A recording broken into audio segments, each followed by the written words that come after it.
Setelah isolasi mandiri, kita masih perlu nggak sih dok melakukan tes PCR ulang? Pernah kepikiran kayak gitu nggak? Well, kamu nggak sendiri. Kayaknya ini lagi sering banget deh ditanyain di aplikasi Alo Dokter.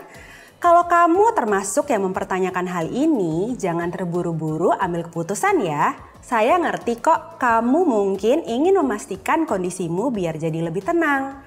Tapi supaya langkah yang kamu ambil benar, baiknya simak dulu deh penjelasan saya berikut ini.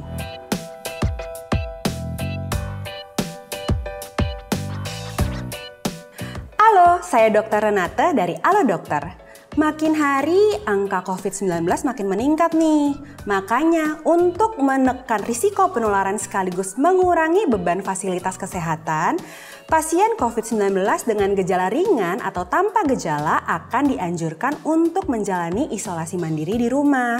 Selama menjalani isoman, pasien perlu mengikuti protokol yang dianjurkan, seperti menerapkan perilaku bersih dan sehat, menjaga jarak aman dengan orang rumah, dan menggunakan peralatan rumah secara terpisah. Isoman ini umumnya perlu dilakukan selama minimal 10 hari, ditambah dengan 3 hari bebas gejala. Nah, setelah selesai menjalani isoman, mungkin kamu bertanya-tanya, apa masih perlu melakukan tes PCR ulang supaya dinyatakan bebas COVID-19?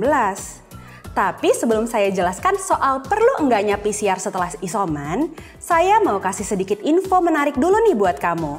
Kalau kamu mau nanya-nanya langsung ke dokter seputar COVID-19, cobain deh layanan telemedicine chat bersama dokter di aplikasi Alo Dokter. Bukan cuma praktis, di aplikasi ini pilihan dokternya juga banyak. Nggak cuma dokter umum loh, ada juga dokter spesialis, dokter gigi hingga psikolog. Respon dokternya cepet. Pertanyaannya biasanya akan dijawab dalam waktu kurang dari 5 menit.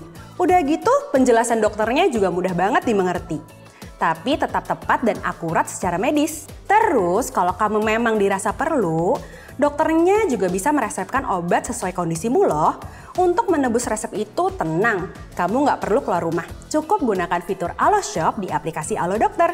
Obatmu bisa langsung diantar ke rumahmu. Membantu banget kan? Makanya yuk download aplikasi Alo Dokter di Google Play Store maupun App Store sekarang juga. Oke, balik ke pembahasan ya.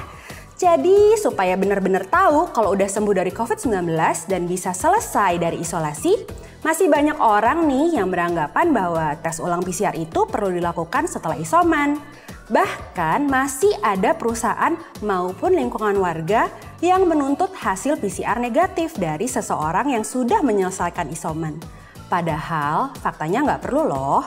Memang sih di masa awal pandemi, pasien COVID-19 butuh tes PCR yang menunjukkan hasil negatif sebanyak 2 kali agar bisa dinyatakan sembuh dari penyakit tersebut. Tapi sejak Juni 2020, Badan Kesehatan Dunia atau WHO mengumumkan bahwa tes ulang PCR sudah nggak perlu lagi dilakukan untuk menentukan kesembuhan, kecuali untuk pasien bergejala berat. Soalnya meski akurasi untuk diagnosisnya tinggi, sayangnya saat ini tes PCR belum bisa membedakan mana virus corona yang masih aktif dan mana yang sudah nggak aktif lagi. Makanya pada pasien yang sudah menjalani isoman atau sudah sembuh, kadang hasil PCR-nya masih bisa positif. Nah, ini bisa menimbulkan bias dan membuat pasien merasa bahwa dirinya belum sembuh. Tapi ingat ya, nggak perlu. Tes PCR ulang ini hanya berlaku kalau kamu sudah isoman dan benar-benar sudah enggak mengalami gejala seperti demam dan gangguan pernapasan sama sekali. Kalau ternyata kamu masih bergejala atau gejalanya tiba-tiba muncul lagi setelah beberapa waktu hilang, sebaiknya konsultasikan lebih lanjut ke dokter, biar dokter yang menentukan langkah apa yang perlu kamu lakukan selanjutnya. Soalnya ini bisa jadi tanda kamu mengalami infeksi ulang atau long haul COVID-19. Nah, PCR ulang umumnya baru diperlukan pada pasien COVID-19 yang bergejala berat dan harus dirawat di rumah sakit. Jadi selain dilihat dari perbaikan gejala klinis dan kondisi fisik secara umum, PCR ulang dibutuhkan sebagai salah satu parameter penanganan selanjutnya di rumah sakit. Bagaimana jika setelah isoman, terus tes ulang, hasil PCR-nya positif? Nah, seandainya kamu memang udah terlanjur menjalani tes PCR ulang dan ternyata hasilnya masih positif, nggak usah terlalu khawatir ya. Selama kamu udah menjalani isolasi mandiri sesuai waktu yang dianjurkan, terus juga nggak ngerasain gejala COVID-19 lagi, sebenarnya kamu tetap sudah bisa menyelesaikan isoman dan beraktivitas seperti biasa kok. Tapi tetap dengan menerapkan prokes ya. Nah, tadi kan saya sebutin kalau udah nggak bergejala, kamu udah bisa menyelesaikan isoman. Tapi masih banyak yang nanya nih, gejala apa sih yang dimaksudkan di sini?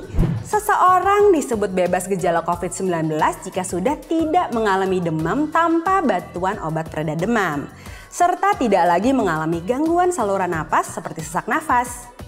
Terus, kalau masih ada batuk ringan, anosmia, dan perubahan indera pengecap, gimana dong? Batuk ringan yang masih muncul di akhir masa isoman bisa aja terjadi akibat iritasi pada tenggorokan, bukan batuk yang bersifat infeksius atau menularkan virus corona. Namun, untuk berjaga-jaga tetap terapkan etika batuk yang benar ya, yakni gunakan lipat siku dan lengan atas untuk menutup hidung dan mulut saat batuk.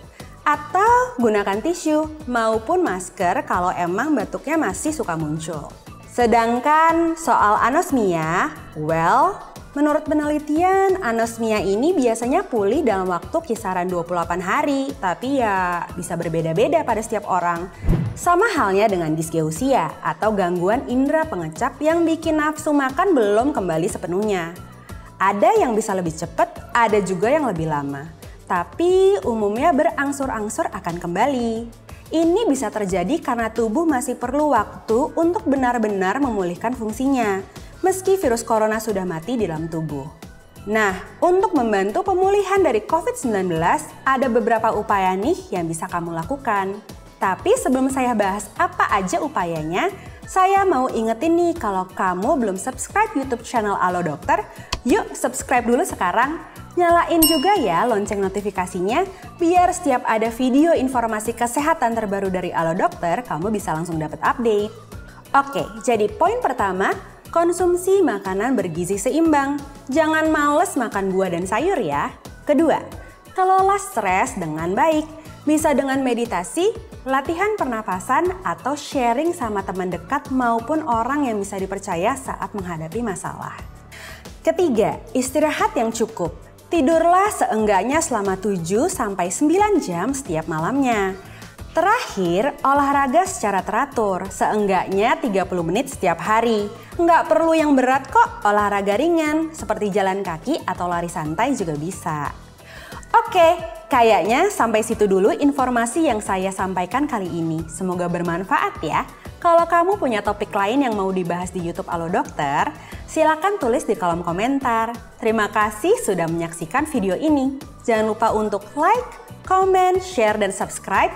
Hidup sehat bersama Alo Dokter.